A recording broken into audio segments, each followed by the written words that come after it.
we have some new Michael Keaton Batman footage in this Batman featurette.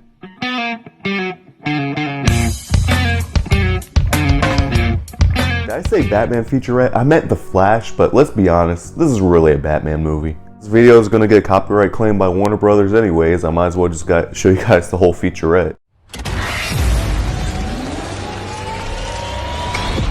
Oh, you are? Yeah.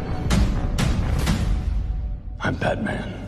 The idea of bringing back Michael Keaton as Batman was very exciting to me because I saw Batman in the movies when I was a teenager. It was a character that left an impression in me in a way that none other Batman did. You want to get nuts? Let's get nuts. That was one of the things that cemented our decision to make The Flash. The fact that we'd be able to bring Michael Keaton back as the Tim Burton Batman. Batman, what do we do? We try not to die. It's like bringing back a classic. It's like bringing back the Beatles. Most people think that they won't see that again in their lifetime. Is this what I think it is? It's very cool. Everybody wanted to go see the Batcave and the Batmobile. It's iconic. I used to see this thing on the news when I was a kid. The first time Michael Keaton came to see the Batcave, he was so shocked that he actually filmed it to send to Tim Burton. That's why it's so exciting for people that were affected by the first Batman to see that Batman is coming back again. You're strapped to your parachutes. Where's yours?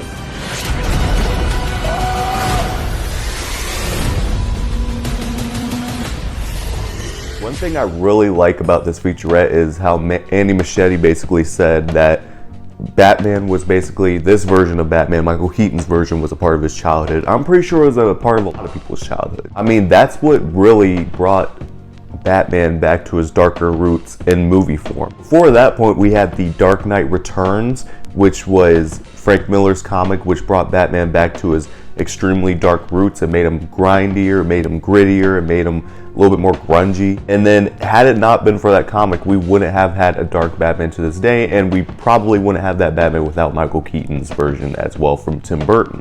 Which, speaking of Tim Burton, I think it's really great and really just kind of heartwarming to see that first thing Michael Keaton does when he sees the Batcave and he's in suit is sends him a photo and a video of that Batcave to basically kind of pay tribute to him. First time Michael Keaton came to see the Batcave, he was so shocked that he actually filmed it to send to Tim Burton.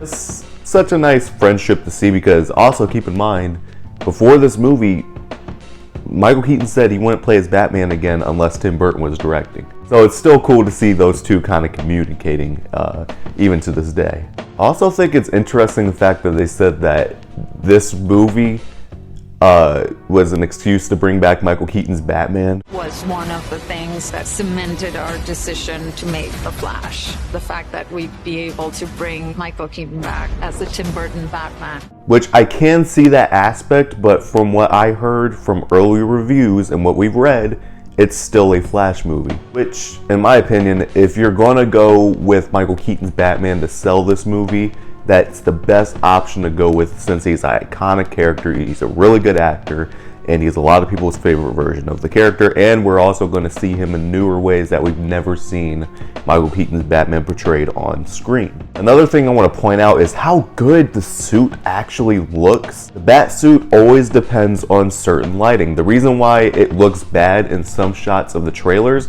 are always during the daytime scenes. Michael Keaton's Batman suit doesn't work as well during the daytime, so what I would have done for those scenes is I would actually have had it to the point where I would have actually have done it kind of like a Zack Snyder-ish color for the daytime scenes. But all those shots of him in the cave and going in the smoke, those shots look incredible for Michael Keaton. Also, that shot of him getting in the Batwing just looks really, really cool, and also displays just how much they changed the cowl. The nose is much pointier, which if you look at on-screen bat suits, this is one of the pointier noses that they've had on a bat suit. And it feels really comic booky, but I love it because from the downward shot, it looks really comic booky, and I really love that about the cowl. And Keaton just looks fantastic in the suit.